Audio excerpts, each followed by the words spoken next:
My spicy eggs in purgatory. We're gonna get on the fire a little sausage. I like Breakfast? spicy sausage. Breakfast sausage. Breakfast? No, this is real spicy Italian sausage. Oh, wow. Yeah, it's fun, right? Into that, you can see I've rendered it. It's getting crispy. I like crispy, and all that's come out is that gorgeous, spicy, oily, Best. the best. Into that, we're gonna put fennel, onions. We're gonna let it soften. So It's the like- fennel, you use a whole, you kind of peel down the outer layers of the fennel and use the whole bulb? Here it is. Every single thing you buy in the store that's fresh, if it's heavy, it's good because it's full of water, it's fresh. Okay, so I put this at this point now on high heat because once you put all this stuff in the pan gets cold, you want to bring it back. Spices, smoked paprika Okay. and pepperoncini, garlic, or like I say in Worcester, garlic, and anchovies. Ooh. Anchovies. Now, anchovy at breakfast, I know, no, please, no. You'll see how good it is. It's gonna be fine. We're gonna get this all ready to go. Okay, to this fine melange, and I know it's breakfast, but I believe this is gonna be a breakfast moved into brunch, right? A little white wine, just a touch. This helps getting that quality fat off the bottom and all that fond off the bottom. A little Pinot Gris, I see. Beautiful. Just makes a nice little sweet touch for everything. And once we add the tomatoes, it's gonna be so good. All right. As you can see, this is very quick. It doesn't take that long because you're gonna add the tomatoes at this time. Just gonna let that simmer. Maybe 20 minutes. Like I said, you could do this ahead of time, or you could use sauce that you have from the night before as pasta, Hey. right? That goes over there.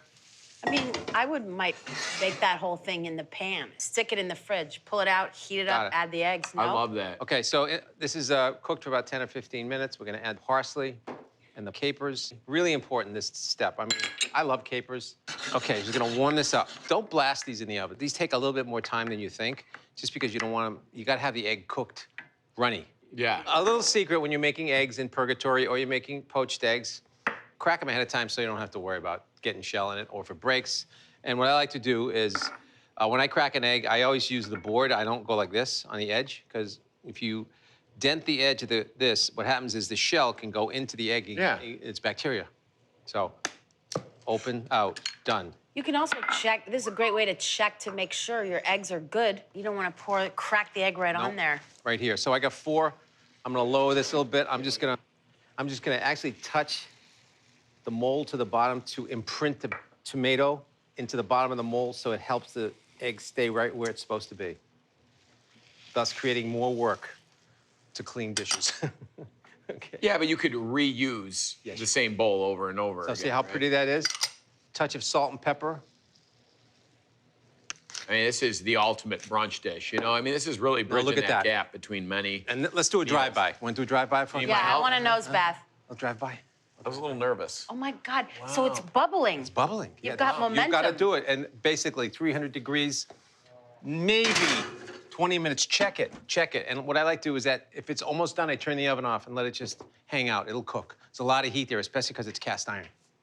I love all the steam from the tomatoes. Now we're gonna add another 400 ingredients and we'll be almost done. Okay, then to this, we're gonna add a little bit of pepperoncini on top, some green habanero.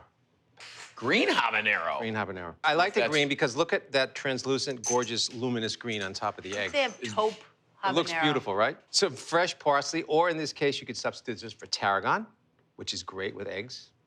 Wait, say that again. You're adding parsley and tarragon? Or if you could have tarragon or parsley, a softer. Chervil, parsley, tarragon, chives, whatever you like. But you Yeah. bring this to the table, and this is how I serve everything in my house. Basically, it's in the pot it was cooked in. Smart. Well, there's no time. And this will stay warm, just like this. That's why I take it out early, so nothing overcooks. Now we're just gonna go in there. Oh, Let's see, get it clean. Yes, he did it. The transfer. It's not easy. transfer is not an easy thing. So what do you want to do? Scoop under the egg Yeah, and so kind you of wanna get- lift it up out? You want to get it to look like that, and if you want, you can come by with a little. There No, we you go. We didn't. knew he had another No, one. you didn't. Oh, Come on, you there got he it. is. Look at Come on, this. Jeffrey. Come on. Okay. Now, I like little Hmm. toast points. These are roasted sourdough bread and with a little garlic rub on them. That's it. Are you sure This that's is it? very savory. Like, it think? really goes very So savory. you want to see that little egg? See the egg? Beautiful. You see the egg? The egg is Well cooked. done. Did you eat this growing up? No. Okay, good. Good. The fennel, Pecorino. the caper, and the habanero is just such a beautiful, glossy coat that this egg is wearing. And the tomatoes are just spicy enough. And then when you want to really go in, just grab a crutton. Ooh, break it up. You don't even need a fork.